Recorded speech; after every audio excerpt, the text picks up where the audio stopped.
Hello. Today is kind of an unusual video I don't always do, but I thought that we would dive into strategies of how to figure out a whodunit using Agatha Christie in particular as the use case.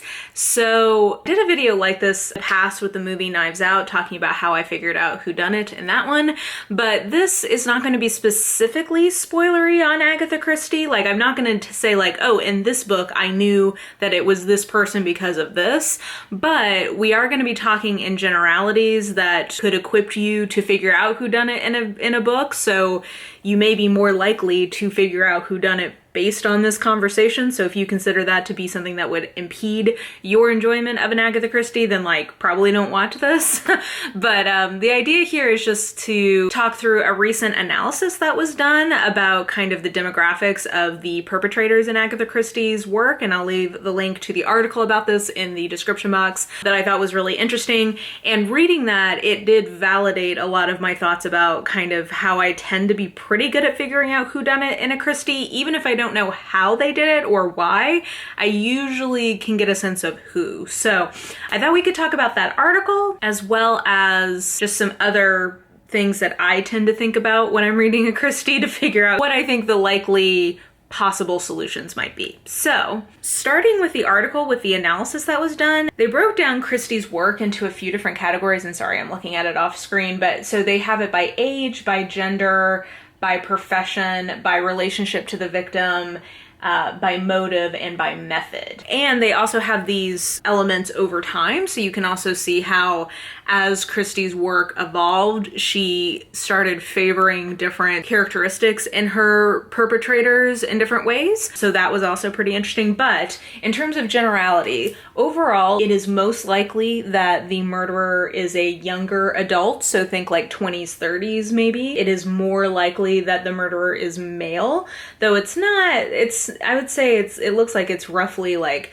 60-40, so it's not like overwhelmingly male, but it is slightly more likely that the person who did it is a male. In terms of the most common profession, looks like the most common is no profession, which just speaks to the fact that Agatha Christie does have a lot of rich people and elites in her books. They are often the people populating her stories, so that makes sense that they don't necessarily have a specific profession. But aside from that, servant, secretary, doctor or health professional, businessman, actor, or retired are the most common professional situations that her perpetrators are in. In terms of the relationship to the victim, this was really interesting. So we'll get into more details about this, but in general, the three most common kind of relationships are either a business relationship, a familial relationship, or a romantic relationship, which is pretty broad. But when we then look at the motive, the number one motive is inheritance, followed by money or jewels, and then like revenge, jealousy, remarrying. And then there's actually a huge chunk of her books where the motive is to conceal something. So either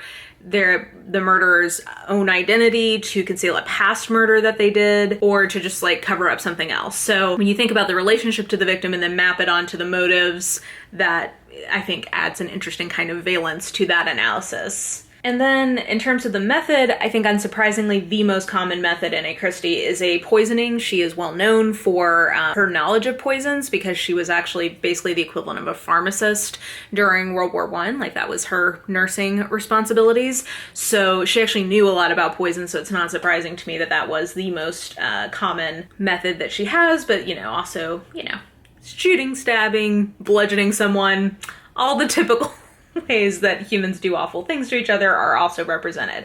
So like I said, I will link to this article because I think it's interesting. But based on that, these insights do kind of add to some of my thoughts about how I know whodunit, or how I start to try to suss out who I think done it in a Christie. So the number one thing I wrote was that I'm always suspicious of actors and doctors, which makes sense based on the profession. So actors, because they're, able to kind of disguise themselves sometimes, or they're able to carry off kind of portraying themselves a certain way when maybe they're trying to conceal their true feelings about something. So that is very frequently somebody to be looking at with a little bit of a side eye in a Christie. Actually on the podcast all about the Dame where they're reading through Agatha Christie. Anytime an actor comes up, they have like a little burp, burp alarm that goes off because they also have noticed this.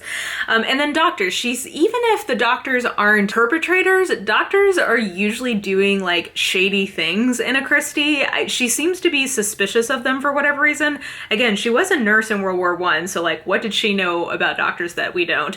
Or at least doctors at that time period. If you've read about the history of the development of the medical profession, maybe in, the early 1900s, one would have a pretty good reason of not having full trust in a doctor at that point in time. But anyway, so I always, in terms of just like types of characters, that always sends up a little bit of a red flag for me. If somebody's an actor or a doctor, I at least think that they may have, even if they didn't do it, they usually will have some kind of shady stuff happening on the side in the book. Anytime there is a detailed timeline about when things happened, I automatically assume that that is wrong, because usually what that indicates is that the murderer has gone to great lengths to make a timeline appear a certain way. That is to conceal their own, like basically to establish an alibi or to conceal when something really did or didn't happen. So anytime, like a few times in Christie, like a clock is stopped at the time of the murder, it is thought like never trust that. If it is very definitive, just basically anytime there's a lot of emphasis put on timeline, my assumption is that whatever is being portrayed as this is the only time this could have happened, often that is not the case. And kind of in the same line, I put down suspect whoever is eliminated. So often in a Christie, you will have a couple of people who seemingly couldn't have done it for timeline reasons or ableness reasons or whatever. Like there's some reason given why, like, we know it can't be this person. And if that is established, it's not always that person, but like I automatically put them at the top of my suspect list, because usually that means that even if they don't end up being the one to have done it, we're going to find out more about what they have going on the side, kind of like I was talking about the actors and the doctors. Even if they aren't the murderers, something is going on with that often. So that is another tip I have. Suspect whoever we have been told can't have done it. Another kind of clue-based one is if there's any kind of like low lighting or there's some sort of easy way somebody could be in costume, that is suspicious, particularly in Christie short stories. I find people are maybe not as they seem because they're able to use these kind of elements of atmosphere to conceal their actual identity. So that also makes me suspicious in terms of clues. In terms of like kind of overall kinds of people I find are most likely to be murderers, or like what makes me suspicious of people. Number one, if I'm choosing a motive and I have to choose between somebody who has a motive based on money versus somebody who has a motive based on like love or relationship kind of stuff, I would assume that the person who has a monetary motive is more likely to have done it. But often if there is both, that is like uber suspicious. So like, I mean, this gets to the old cliche in police procedurals of like always suspect the spouse. So like, even if it seemed like the spouse couldn't or wouldn't have done it, I am so suspicious of them always, if just period, but like especially if they stood to gain something from their spouse dying in terms of money, like if their spouse was the one with the money, even if they get eliminated early on, I'm very suspicious of them. So that in general is something that sets my alarm bell off. Love triangles, there's a lot of them in Christie's, and often I am suspicious of the least suspicious person in the love triangle, because often what it appears is happening in terms, so like let's say person A is married to person B, and it seems like person A is in a relationship with person C, I am suspicious that that's actually what's going on, because Christie plays a lot with perceptions of who is cheating on who, basically, in those kinds of scenarios. So that automatically sets my alarm bells off of like anybody involved in that scenario, I want to kind of not assume that all is as it seems with them. So that's something that's suspicious to me. In terms of a person who I usually eliminate as a suspect pretty early on is what I call the Mary Debenham type from Murder on the Orient Express. But like, Christie has a certain type of plucky, smart, savvy young woman who honestly is basically kind of a Christie stand-in in all of her books. So like, Tuppence from Tommy and Tuppence, Bundle, The Seven Dials Mysteries early on, Mary Debenham.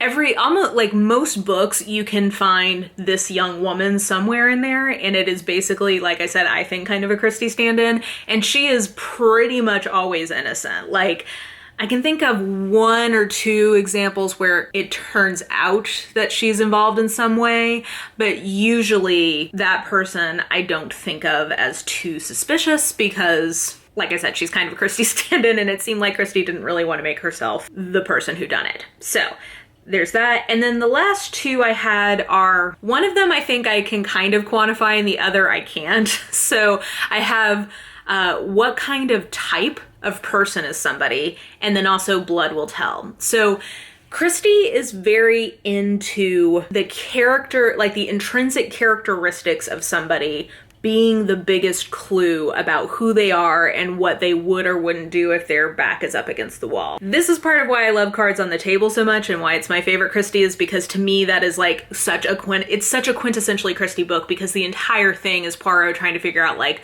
what kinds of people each of the suspects are. And I think that's where she shines.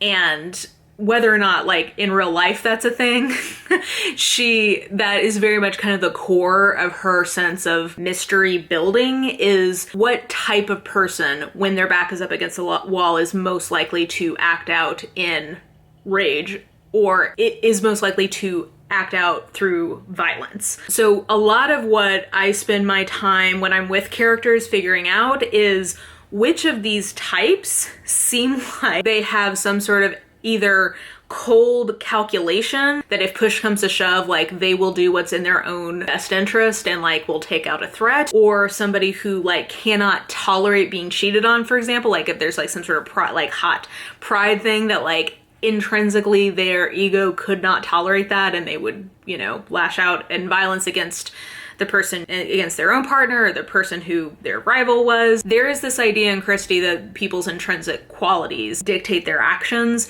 and so that's what I spend a lot of my time trying to suss out. And the more you read Christie, the more you know those types and you know what she thinks about those types. Like the more you know the kind of scorned wife variants there are in Christie. There's some of them that like retreat within themselves, and there's some of them that lash out. You know the calculating businessman or politician. You can spot which variant of that she's playing with. Like a lot of it is, the more I've read her, the more I know who she thinks is most likely to commit murder, like based on kind of the type of person they are.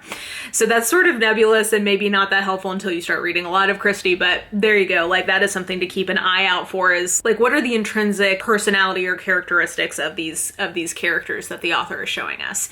And then finally, blood will tell. So like Christie has this huge theme in her work of like genetics as destiny, basically. So if you find out that somebody has a shyster or violent ancestor, like parent or whatever, you should be very suspicious of them. Now, sometimes she plays with that and subverts it, but like she very much believes that these kind of intrinsic characteristics I was just talking about are genetic in some way, or at least she believes it in the context of the fictional world she's setting up. So like you should definitely be paying attention to what we know about somebody's family and what that may tell us about the kind of person they are on like a genetic base level. I think as an example, one of the most interesting ways she plays with this idea is in Crooked House, because it's basically an entire mystery where all the suspects are living in this one house. They are all related, and it is literally just our kind of main character trying to figure out like what combinations of familial traits would result in somebody who would be a murderer. So I think that's a great example. If you want to get a sense of really seeing that theme very prominently, is my last sort of trick about getting a sense of who may have done it. So anyway, I don't know if this was interesting or helpful, but it's something that I've been kind of percolating in my mind of just like when I'm reading a Christie, kind of what I'm looking for. And then this analysis in particular kind of validated some of my assumptions and also made me think about some of them a little bit differently. So I thought this would be a fun conversation. But anyway, if you are a big Christie reader, definitely let me know if there are other kind of tips and tricks that you think of with Christie of being like a very Christie flourish in her books that you look for, for, or character type, or plot contrivance, or whatever. Definitely let me know that in the comments below. And yeah, I think that that will do it for now. So if you enjoyed this video, please like, subscribe, follow me on the social medias if you are so inclined. I have all that information listed in the description box below, along with a link to register to vote. And yeah, I think that that will do it for today. Hope you are having an absolutely lovely day today, and I will just talk to you soon.